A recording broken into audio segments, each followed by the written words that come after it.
E tem uma palavra de Deus para o seu coração. Aleluia.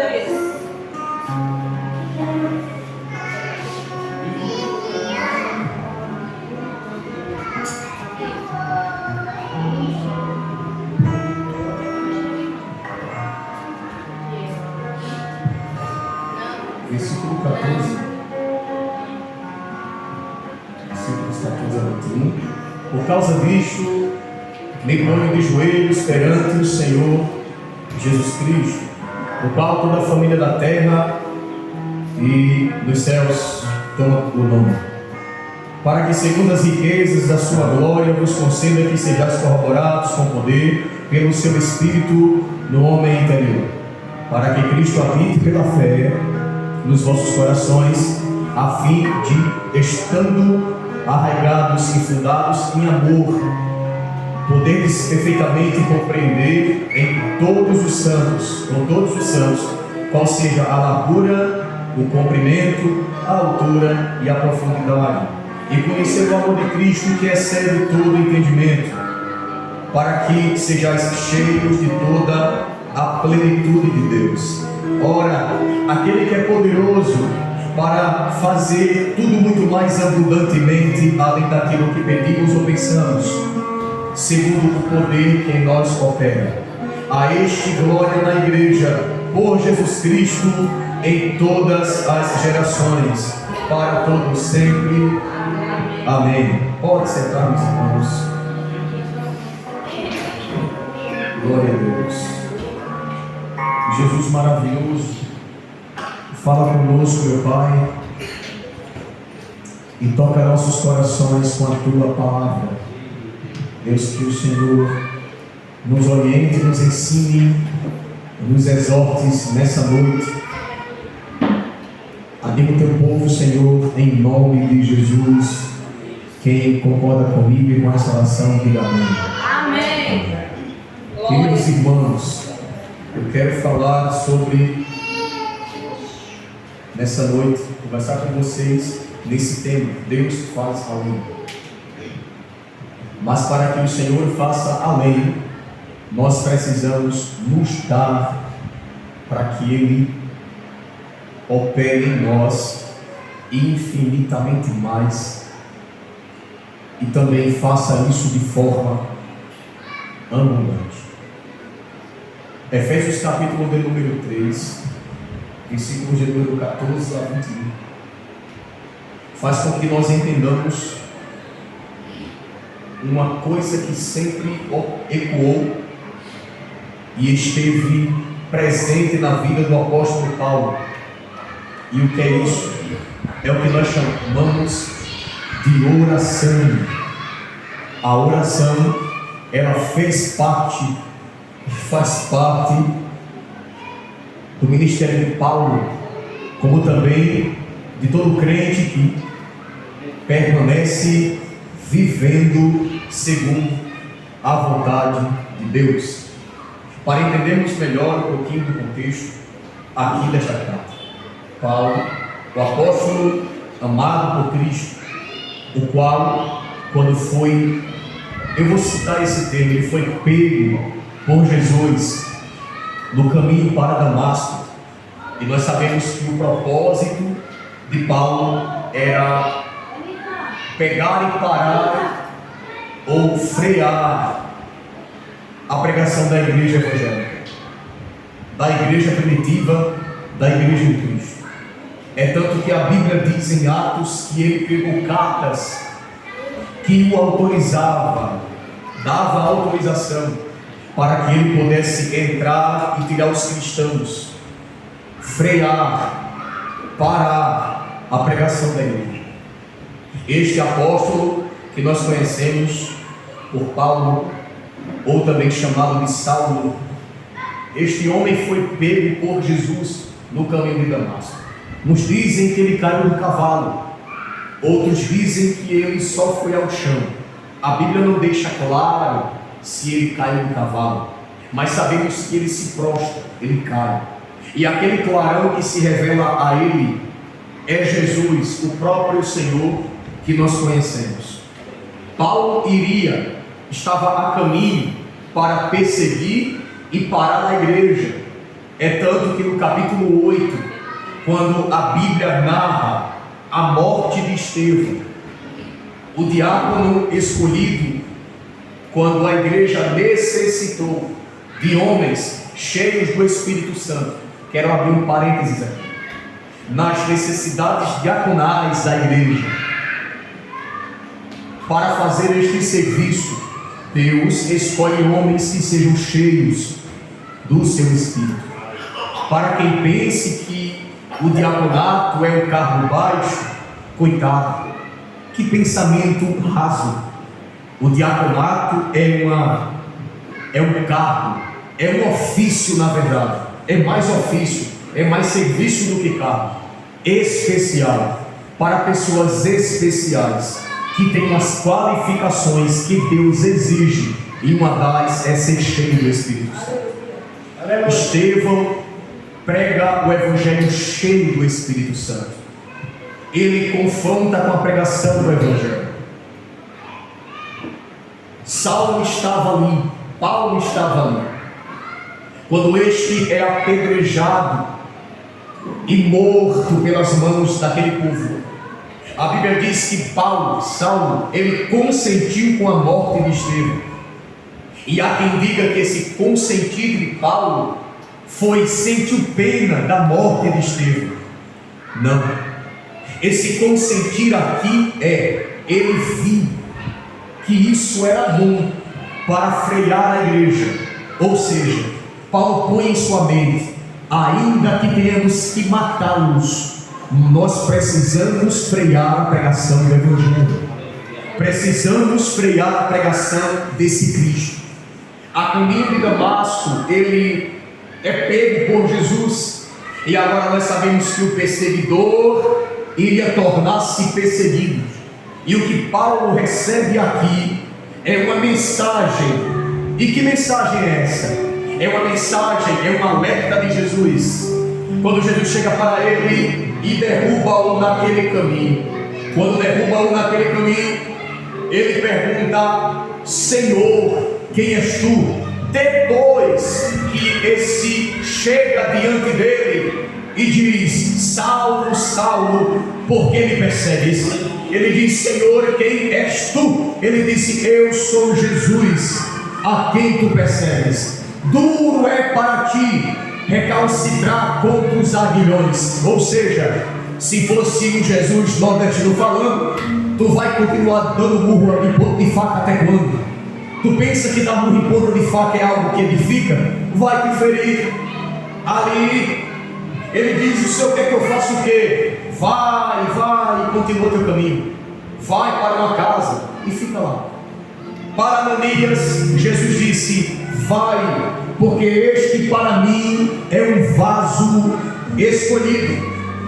E ainda disse mais para Ananias: Ananias, eu mostrarei para ele o quanto vale sofrer por mim, pelo Evangelho. Sofrendo pelo Evangelho e pregando o Evangelho, surge o missionário imperfeito, Paulo, o Saulo de Tarso. Este homem, transformado por Jesus, se preocupa de doutrinar, exortar, chamar uma igreja para focar no pensamento de Cristo, para sentir alegria em servir a Cristo e caminhar segundo o conselho de Jesus Cristo. Diga amém. Amém. Meu Deus, isso é pouca criança lá fora, viu? Esse homem que foi pego por Jesus e salvo por Jesus, tratando do relacionamento de Cristo e sua igreja aos Efésios, é uma temática que você encontra nessa carta.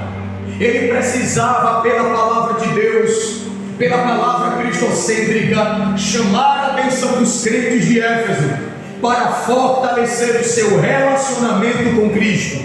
Peraí, se naquele momento, se naquele tempo, Paulo já precisava dizer à igreja de uma forma exortativa: Igreja de Cristo, fortaleça o seu relacionamento com Jesus e ame a Ele a ponto de sofrer por este Evangelho.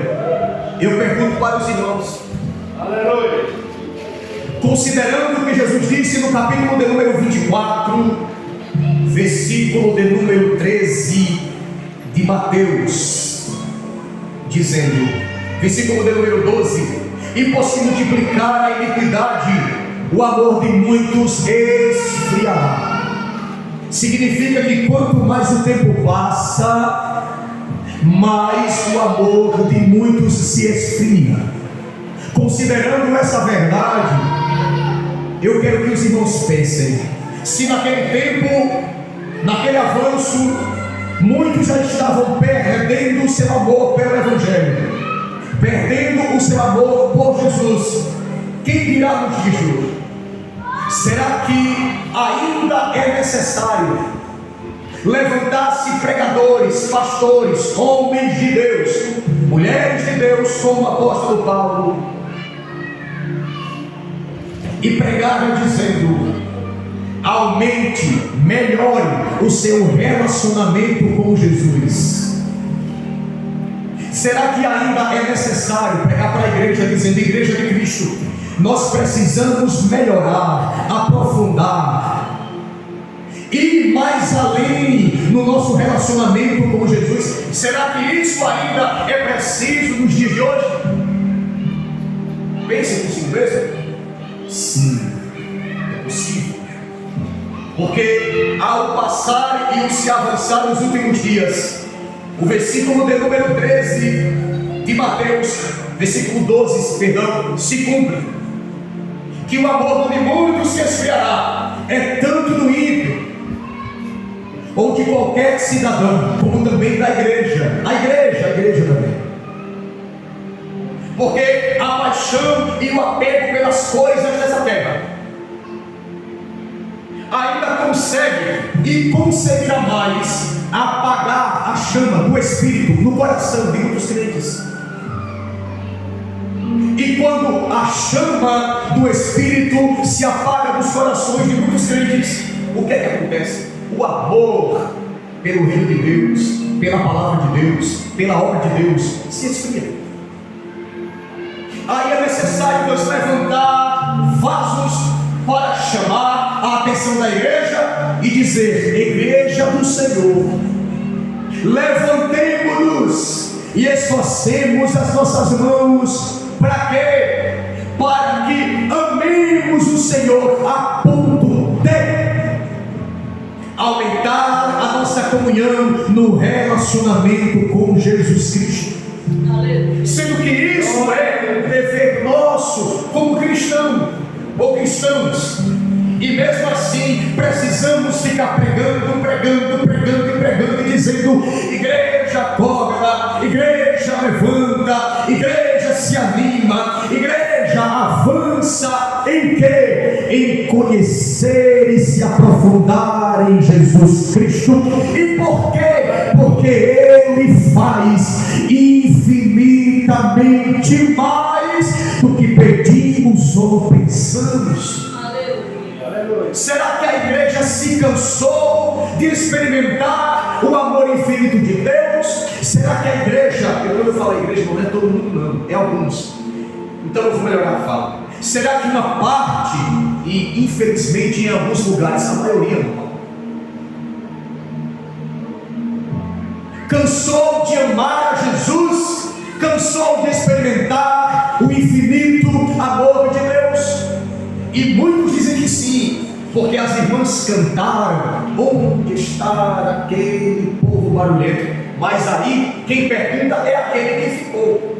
Só que hoje, mesmo antes de Jesus arrematar a igreja, ainda fazem essas perguntas. Os pregadores perguntam, os pastores perguntam, os obreiros perguntam, aqueles irmãos que estão firmes perguntam: aonde estão as irmãs barulhentas do círculo de oração? Aonde estão os obreiros barulhentos das evangelizações? Aonde estão os homens sedentos por cruzadas evangelísticas? Homens sedentos por missões, que contribuem com o bolso, contribuem com o joelho e contribuem indo pregando o evangelho. Aonde está esse povo que investe, caminha, avança, amando o reino de Deus? Cadê eles? Cadê a igreja que não podia ouvir um irmão, o pastor, qualquer outro que estivesse na igreja, dizendo: vamos levantar um projeto? Cadê aquela igreja que unanimemente, em comunhão, se levantava e dizia: estou contigo, pastor, estou contigo, obreiro, estou contigo, minha irmã, vamos fazer? Hoje não. Hoje vive aquilo que nós conhecemos como colocar a mão no arado e pensar que dá para guiar o arado olhando para trás. Não dá. Porque se nós colocamos as mãos no arado, precisamos focar. Quem aqui trabalhou na roça, quem aqui viveu em roçados, conhece a agricultura, sabe que embora seja um carro puxando, embora seja um motorista aprumando aquele arado, é necessário manter-se focado, olhando para frente e para os caminhos que têm curvas, ladeiras, para que o arado faça o seu trabalho corretamente. Aqui nós temos aquilo que chamamos de cultura antiga, aonde o boi era aquele que puxava esse arado, e tinha que haver um homem ou uma mulher responsável em colocar as mãos naquele arado, para que o boi não se destrambelhasse, perdesse o caminho, ou até mesmo caminhando reto, por estar o arado sozinho, ele ia para um lado, para o outro, caía no chão e virava, e aquilo atrapalhava. Não, era preciso alguém guiar aquele arado, para que a terra fosse cultivada, arada corretamente. Mas tem gente que colocou as mãos ali e olha para trás, fazendo um desserviço no reino de Deus. Jesus está à procura de homens, mulheres, que ainda dizem: a mão está no arado, eis-me aqui, Senhor. A mão está no arado, e dizem: eis-me aqui, Senhor, envia-me a mim. É gente que não olha para trás, e se um que olhou para o primeiro João, volta-se para o primeiro pensamento, se arrepende do seu pensamento de parar e caminha em direção ao alvo, que é Jesus, o autor e consumador da nossa fé, aumentando o seu relacionamento com Ele. Você entendeu que nesse princípio eu quero cativar em sua mente a necessidade de você buscar se aprofundar em um relacionamento verdadeiro com Jesus? Porque, irmãos, pasmem. Eu estou no versículo 14. Pasmem. Tem gente que vai para mais de 10 anos de conversão, mas ainda não conheceu Jesus intimamente. Tem gente que vai para 20 anos de convenção e ainda não teve o prazer de conhecer Jesus intimamente. Diga-me, que cidadão, que cristão é esse que diz conhecer Jesus e não tem prazer nenhum de orar ali, de se comunicar com Ele, ou se esconde no meio da multidão, dizendo: ninguém me viu, estou invisível, ninguém está me vendo, eu tenho que me esconder. Não, Jesus não conta com esses. Disseram-se, foi dito, oh glória, a Escritura disse aos Hebreus, quem é os Hebreus?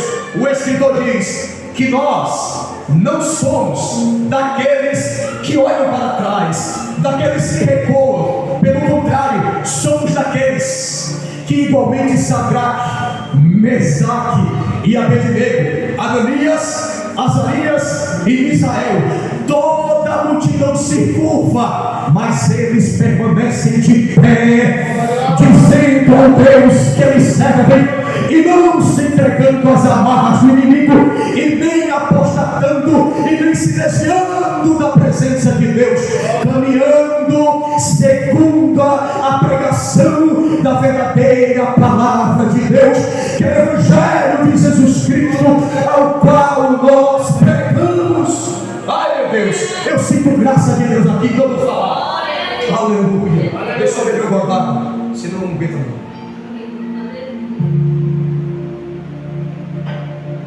E Paulo ensina na prática. Epa, olha aí, Paulo faz o que, irmão? Ensina na prática. Não é só o microfone que ensina. Já viu a unção do microfone? Eu vou entrar na temática, estou chegando lá. A unção do microfone, aonde Deus só faz pela vida daquele varão, daquela varoa. Deus só faz infinitamente mais. Deus só faz abundantemente mais quando aquele varão pega no microfone e ele ainda diz: se eu não falar, a coisa não acontece. Se eu não cantar, o negócio não anda. Querido, querida, se tu cantar, Jesus é glorificado. Se tu não cantar, o céu continua cantando sempre. Se tu não pregar, o céu continua adorando a Deus. O reino não para. Se um não quer, levanta dois. Se três não querem, levanta quatro. Se cinco não querem, levanta 10. Mas a igreja não para de avançar. Ele precisa de gente. E ele levanta a gente. Meu Deus, tem um aqui no púlpito pregando. Cadê o segundo? Cadê o terceiro? Tem pouco gente aqui, mas eu sei que você pode se levantar com Jesus para fazer a vontade dele e conhecer infinitamente mais do amor, do poder e da profundidade do Espírito Santo de Deus. Amém.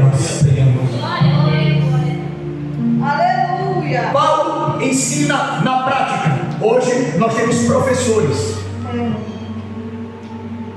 mas muitos desses professores ensinam bem, porém na prática ensinam mal. Temos pregadores que pregam muito bem, mas na prática eles pregam mal. Temos pregadores que fazem muito bem ao falar, ao se preparar, comprar um tablet. Esse meu foi barato, irmão. Esse aqui é do baratinho. É porque não trava não, ele é bonzinho até, inclusive. Até recomendo para quem gosta de estudar, tem uma telinha maior. Não, compra iPad, o mais baratinho aí, menos de R$1.800, seminovo. Aí vai para 2, 3 mil e compra. Para quê? Para chegar no púlpito com uma Bíblia muito bonita, o iPad lindo, o melhor esboço, palavras maravilhosas. Mas quando descem voltar, a vida deles é velha. Aleluia. A vida é errônea e não glorifica a Deus. Pregam bem, mas a sua prática é horrível. São maus obreiros dentro de casa. São maridos terríveis. Homens que não honram sua esposa, como também mulheres que não têm sabedoria, que não honram seu marido, que não sabem ser submissas, que não conseguem governar bem a casa que Deus lhe deu. Meu Deus, o Senhor está chamando um exército com sabedoria bíblica. Meu Pai, que vive no extraordinário de Deus e experimenta esse poder infinito, esse Deus que faz abundantemente mais. Aleluia. Paulo, ele faz isso. Ele chama a igreja a se relacionar melhor com Jesus. E por quê? Porque estava precisando desse aprofundamento na igreja. Era necessário haver gente que amasse se aprofundar em Jesus. Ele chama e ele dá o exemplo na prática, dizendo: por causa disso, ei, me punho de joelhos. O que Paulo estava dizendo? Na Bíblia, amém, irmãos? Está comigo? Na Bíblia, pega até aqui, Paulo. Sai já, onde eu estou? Na Bíblia, nós encontramos vários exemplos de posições para a oração. Nós encontramos pessoas que oraram de joelho, pessoas que oraram deitadas com a face no pó. Aleluia. Encontramos pessoas que oraram de joelhos com a face no pó. Encontramos a oração de gente que orou deitada de lado, gente que orava, orou e ora de pé. Encontramos pessoas que oram sentadas. E além de orar, jejuam ou consagram-se de alguma forma, se abstêm de alguma coisa para que o Senhor seja glorificado. Aqui, Paulo cita a oração de joelhos. E por quê? Porque a oração de joelhos representa humilhação.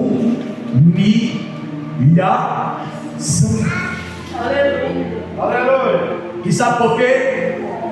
Porque ele sabia de um escrito que posteriormente, ou anteriormente, perdoa a minha ignorância na data, Pedro escrevera dizendo: humilhai-vos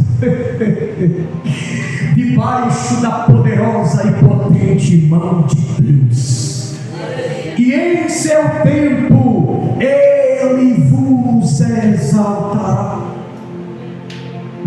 Paulo se coloca de joelhos, dizendo: eu oro perante o Senhor, Pai de nosso Senhor Jesus Cristo, do qual toda a família nos céus e na terra toma o nome. Aí ele diz, versículo 16: para que segundo as riquezas da sua glória vos conceda que sejais corroborados, ou seja, participantes, ligados, interligados com poder pelo seu Espírito no homem interior, dizendo o seguinte: eu oro para que vocês se aprofundem mais em Deus, eu oro para que vocês façam cada vez mais parte, conectados com Jesus, eu oro para que vocês aumentem o seu fervor diante de Jesus, eu oro para que a igreja seja poderosa, porque o seu relacionamento com Jesus está cada vez mais profundo. A oração de Paulo é essa: vocês estão sendo orados, recebendo oração, para que em efeito o Espírito Santo habite em seu interior e vocês façam parte em comunhão com Jesus Cristo. Aleluia. A oração, repita comigo: a oração, a pregação, pronto, do apóstolo Paulo é uma pregação e uma oração cristocêntrica. Se ele fosse orar, ele orava para que Jesus fizesse. Se ele fosse pregar, a pregação dele era Jesus no começo, Jesus no meio e Jesus no final. Era Jesus crucificado, Jesus ressurreto e Jesus voltando para buscar a igreja. Era Jesus no milagre, era Jesus na escassez, era Jesus na prosperidade, era Jesus fazendo, era Jesus deixando de fazer e Jesus fazendo grandes coisas. A pregação de Paulo era Jesus, o fundamento perfeito, Jesus, aquele que foi glorificado, Jesus, aquele que vai voltar para buscar a igreja, Jesus que faz infinitamente mais do que pedimos ou pensamos. Glória a Deus. Jesus. Glória a Deus.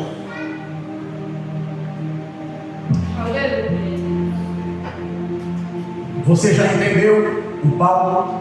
Você já entendeu a oração de Paulo? Você já entendeu que ele ora para que a igreja se relacione com Jesus melhor? Aleluia. Você consegue reconhecer que precisa se relacionar melhor com Jesus? Glória a Deus. Você consegue entender que se você fizer isso, a sua vida ela muda Glória a Deus. para melhor? E isso não é sobre prosperidade, não material. Isso é sobre prosperidade espiritual. É você esperançar. Que é isso, homem? Desejar, esperar, mesmo sem ver, o céu de glória que te espera, que foi reservado para a tua vida. Aleluia. Amém? Amém, glória a Deus. Glória a Deus. Paulo e ora. Ele diz no versículo 17: para que Cristo habite pela fé nos vossos corações, a fim de quê? A fim de, estando arraigados, entrelaçados, enraizados e fundados em amor, poderes perfeitamente compreender. Ó, é racional, filho. É racional, filha. É na mente. Ou seja, o Espírito opera. O Espírito opera. Após a operação do Espírito, somos aprofundados em Jesus. Pela fé, Ele habita em nós. Habitando em nós, Ele nos funda, enraiza, aprimora, amadurece. Depois disso, faz com que compreendamos mente satisfeita, mente inteligente, culto racional, gente que entendeu a necessidade de se aprofundar em Cristo. Aí diz, para que vocês entendam com todos os santos qual seja a largura, o comprimento, a altura e a profundidade do que? Do amor de Cristo. E quão profundo é este amor? Tão profundo, tão profundo, tão profundo, tão profundo, tão profundo, tão profundo, tão profundo, que pegou você no seu poço, ou no seu pior poço, no pior fundo do poço, como diz o ditado popular, na sombra do fundo do poço, em suas angústias, em seus terríveis pensamentos, te resgatou de lá e te colocou assentado ao lado dos príncipes, te deu um lugar na mesa, te deu um nome de valia, limpou teu nome, te perdoou dos teus pecados, te chamou para a vida e te deu vida eterna com Deus. Amor tão profundo, que a salvação não ficou somente em você, alcançou seu pai, alcançou sua mãe. Pastor, não alcançou ainda não, vai alcançar seu pai, vai alcançar sua mãe, porque o amor de Deus pode fazer tudo isso. Aí ele diz, para que vocês entendam o que? Aleluia. Entendam o amor, conhecer o amor de Cristo, que excede todo entendimento. Peraí. Entender o amor que ultrapassa o entendimento. Como é que pode isso? Se satisfazer no amor dele, embora ultrapasse todo e qualquer entendimento, é possível um crente salvo entender esse amor salvador de Jesus. Aí olha só que coisa linda: para que sejais cheios de toda plenitude de Deus, para que nós estejamos completos, para que nós estejamos fundados. Peraí, eu quero dizer por quê? Porque crentes, o crente, o cristão que está fundado, o cristão que está enraizado e amadurecido no Senhor, ele não cessa, ele é constante, firme, perseverante. Em que? No Senhor. É para evangelizar, ele evangeliza. É para pregar, ele prega. É para cantar, ele está cantando. É para visitar, ele visita. É para caminhar, ele caminha. É para buscar dentro de casa, ele busca. É para dar testemunho lá fora, ele dá. É para fazer a diferença no trabalho, ele faz. Há um brilho nele, que aonde ele chega, alguém tem que dizer: eu até não ia para a cara dele, mas eu percebi que ele tem algo diferente. Tu é o que, irmão? Aí a gente mandou logo a pedrada: crente, evangélico em Jesus Cristo, salvo pela graça, lavado pelo sangue e herdeiro dos céus. Tu e eu, nós, glória. Aleluia, Deus. Aleluia.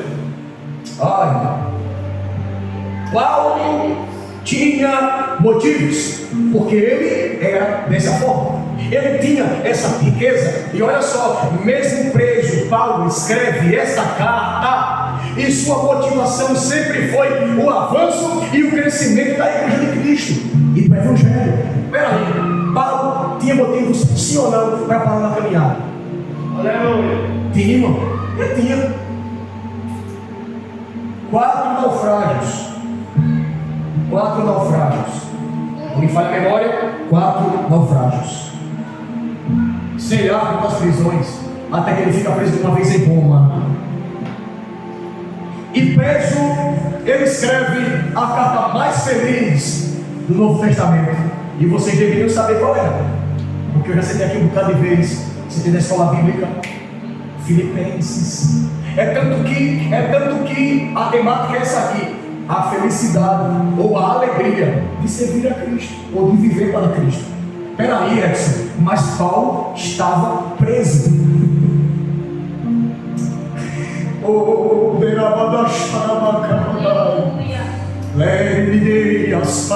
Preso Paulo estava. Só que Paulo entendia que não precisava de estar liberto das prisões para entender que a alegria dele não estava fundada nesta terra, mas fundada nos céus de glória. Aleluia!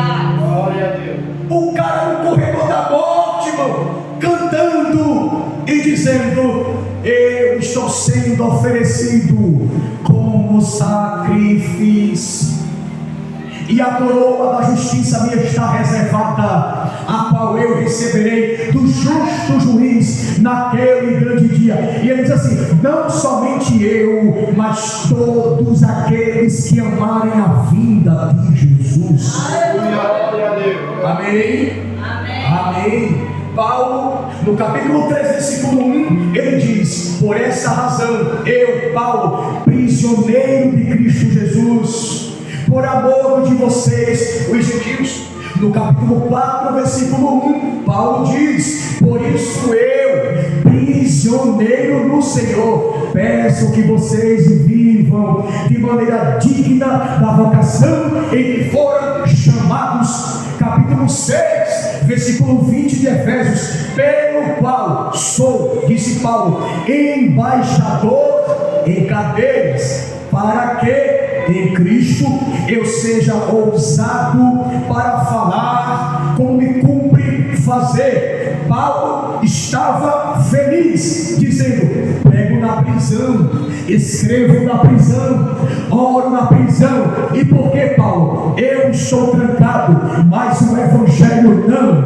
Eu estou preso, mas a oração não. Arranque minhas mãos, eu louvarei com os pés. Arranque meus pés, eu louvarei com a boca.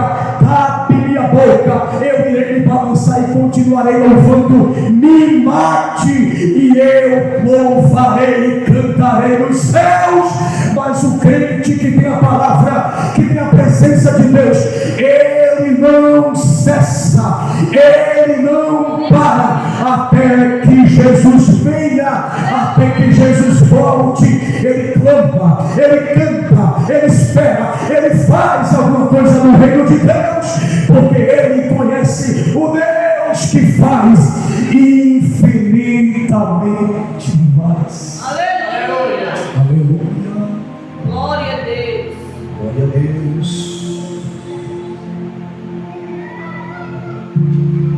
Versículo de número 20, Paulo diz: ora, aquele que é poderoso para fazer muito mais abundantemente, além daquilo que pedimos ou pensamos, segundo o poder que em nós opera. Aí ele diz assim: a esse seja a glória na igreja, por Jesus Cristo, em todas as gerações, para todos sempre. Amém. Paulo encerra essa parte da sua carta dizendo: Deus faz amém. A Ele seja a glória, a Ele seja a honra, a Ele seja o louvor, para todos sempre. Amém. Se funda, Glória a Deus. se fundamente no Senhor, fortaleça-se no seu poder, aumente sua comunhão com Jesus, esteja focado, mirado e perseverante em Deus, e Ele fará além daquilo que você pedir ou pensar nesta vida e depois dela. A esse Deus seja a glória na igreja eternamente. Amém. Glória a Deus. Que Deus abençoe. E eu quero agradecer em nome de Jesus.